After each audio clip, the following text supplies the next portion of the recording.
I never thought I'd see my parents again after they abandoned me at age 8. That day is burned into my memory forever. Mom and Dad dropping me off at Grandma Rose's house with just a small backpack of clothes, promising they'd be back soon. "We just need some time to sort things out, Emma," Mom had said, not quite meeting my eyes. "Be good for Grandma." They never came back. The first few months were the hardest.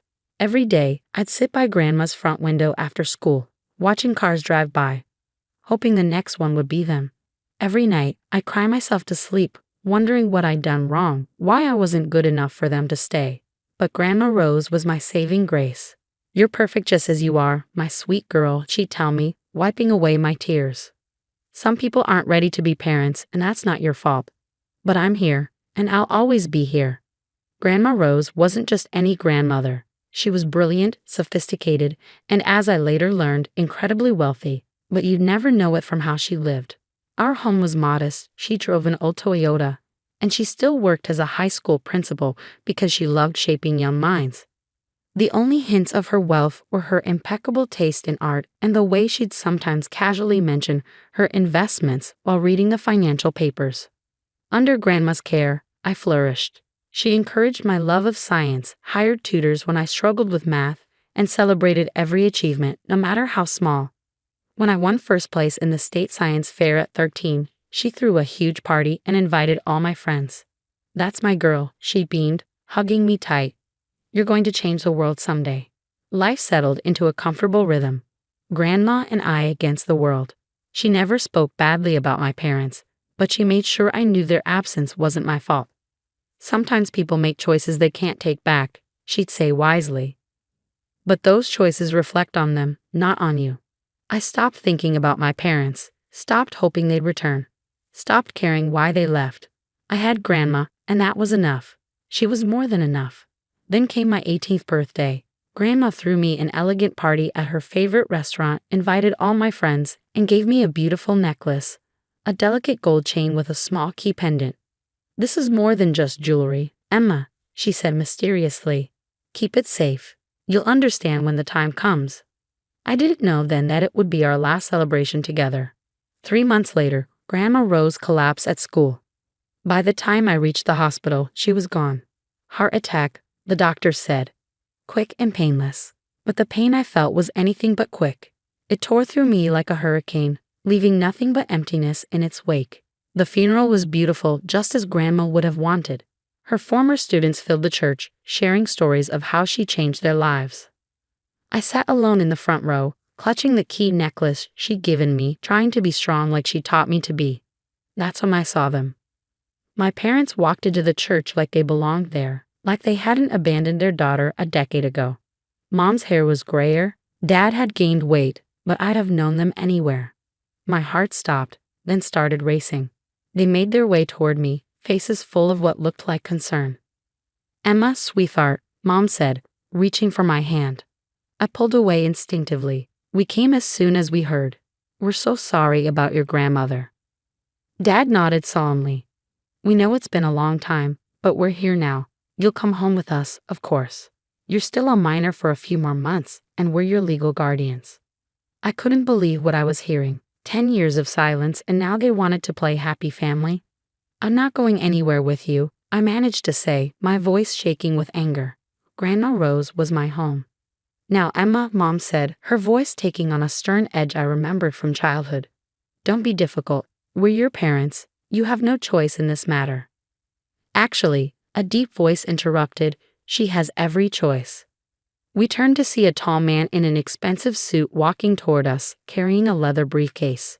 "I'm James Morrison, Rose Montgomery's attorney, and we need to have a conversation about your grandmother's will."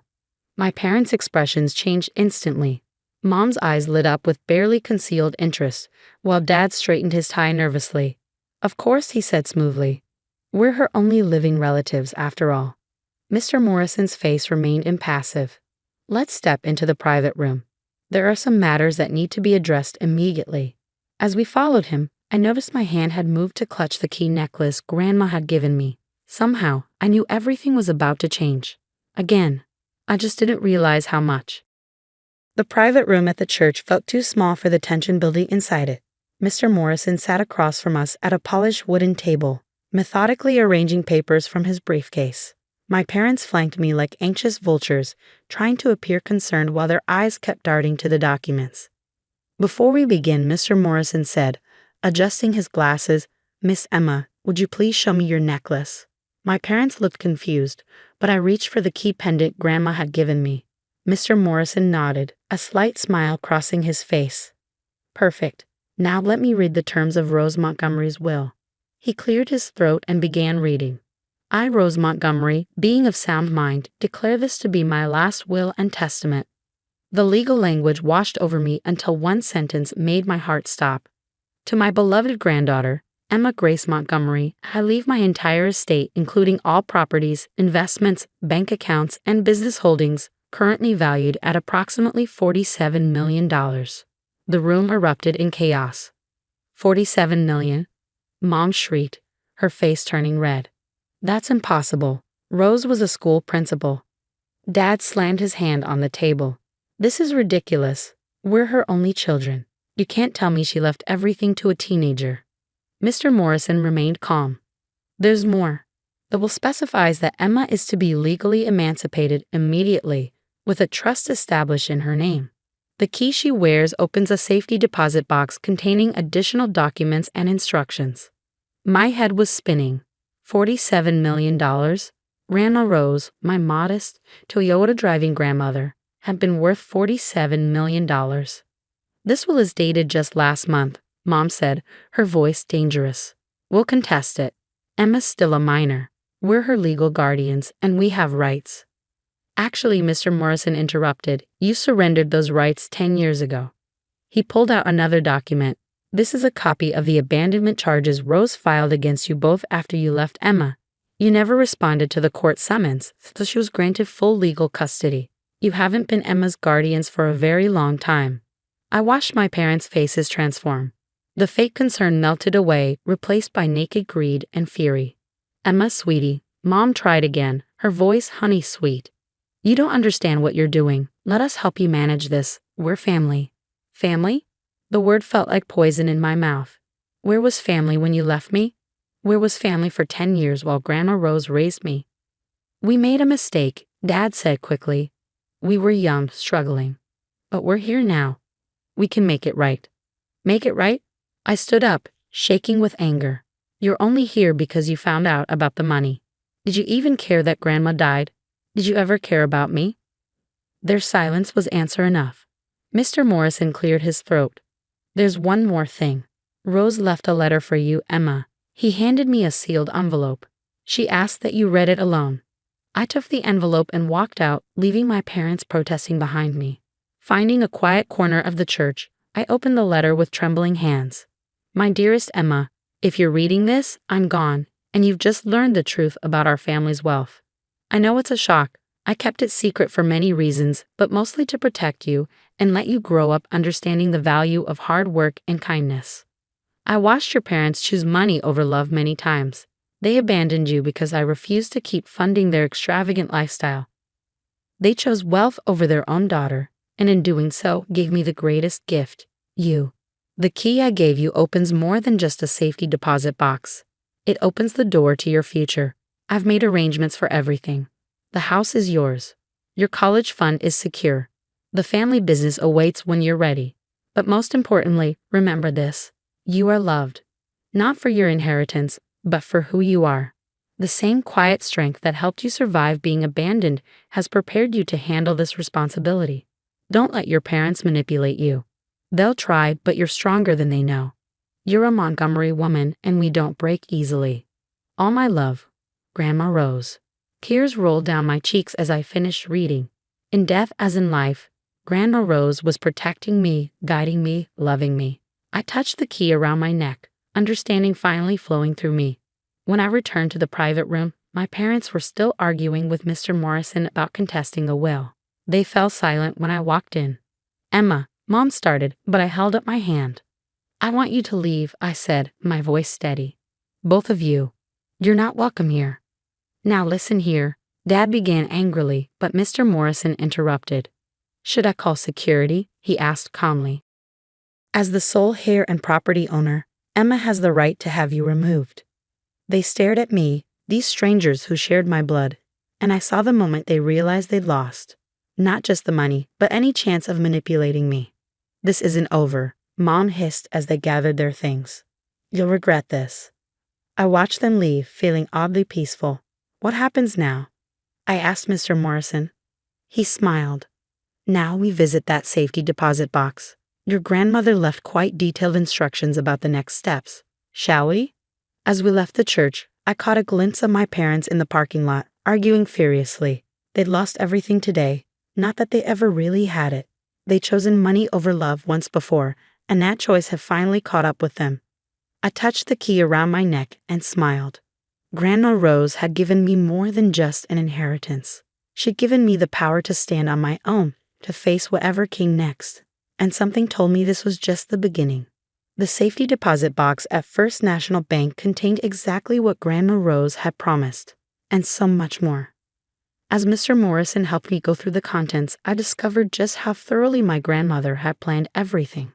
Inside were property deeds, stock certificates, and detailed instructions about the family business. Montgomery Investments, a company I'd never even known existed. But what caught my eye was a USB drive labeled Watch Me First. Mr. Morrison pulled out his laptop and Grandma Rose's face appeared on screen. She looked healthy, vibrant. This must have been recorded just before she died. Emma, my darling girl, she began, her familiar smile warming my heart. If you're watching this, then everything has happened as I expected. Your parents showed up at my funeral, didn't they? Trying to claim what was never theirs to begin with. I gasped. Even from beyond, she'd known exactly what would happen. You see, Emma, there's something you need to know about your parents. They didn't just abandon you. They tried to steal everything from me first. Your father, my own son, and your mother attempted to transfer all my assets to their names while I was on a business trip. They thought I was just a naive school principal. They never knew I was the one who built Montgomery Investments from the ground up. She paused, her expression hardening. When I discovered their scheme, I gave them a choice. Stay and live modestly while learning the value of hard work or leave. They chose to leave. They left you behind thinking I'd come begging them to return. They never understood that by abandoning you, they gave up the greatest treasure of all. Tears streamed down my face as Grandma continued. I watched you grow into an extraordinary young woman. Kind, intelligent, hardworking. Everything they're not. That's why I know you're ready for this responsibility. The video continued with detailed instructions about the company, the properties, and most importantly, the charitable foundation she'd established. The Montgomery Foundation provides scholarships to abandoned children. You'll be its new director. Use our wealth to help others like yourself, Emma. That's our true legacy. The next few weeks were a whirlwind. Mr. Morrison introduced me to the company's board of directors, who'd all known and respected Grandma Rose. They welcomed me warmly, ready to guide me as I learned the business. My parents didn't give up easily. They hired lawyers, tried to contest the will, even attempted to prove Grandma Rose was mentally unstable when she wrote it. But she'd been too thorough. Every document was in order, every decision legally sound. Their final attempt came 3 months later. They showed up at the Montgomery Investments office, causing a scene in the lobby. "We're her parents," Mom shouted as security held them back. "She can't keep us out." I met them calmly, dressed in one of Grandma's elegant suits, the key necklace still at my throat. "Actually, I can, and I will." "We'll go to the press," Dad threatened. "Tell everyone how you stole our inheritance." I smiled, channeling Grandma Rose's quiet strength. "Go ahead. Tell them how you abandoned your 8-year-old daughter. Tell them how you tried to steal from your own mother. I'm sure the press will love that story." They deflated, finally understanding they'd lost everything, not just the money, but any chance of manipulating me. "Goodbye," I said firmly. "Don't come back." As I watched them leave, I touched the key around my neck, feeling Grandma's presence with me. That evening, I approved the first round of scholarships from the Montgomery Foundation. 20 children from broken homes would get a chance at a better life. Sitting in Grandma's old office, my office now, I looked at her photo on the wall and smiled. She'd given me more than just an inheritance. She'd given me purpose, strength, and the power to help others. The old Toyota still sits in my garage, even though I could afford any car I want. It reminds me of where I came from, of the humble, hard-working woman who taught me that true wealth isn't about money. It's about how you use it to make the world better. Sometimes I wear her old principal's blazer to board meetings. The board members who knew her smile when they see it. They understand. I'm not just Rose Montgomery's hair, I'm her legacy. As for my parents, I heard they moved to another state, telling anyone who will listen about their ungrateful daughter. But their words can't hurt me anymore. I know who I am. I'm Emma Grace Montgomery, and like my grandmother before me, I choose love over money, kindness over greed, and helping others over helping myself. That's what real family does.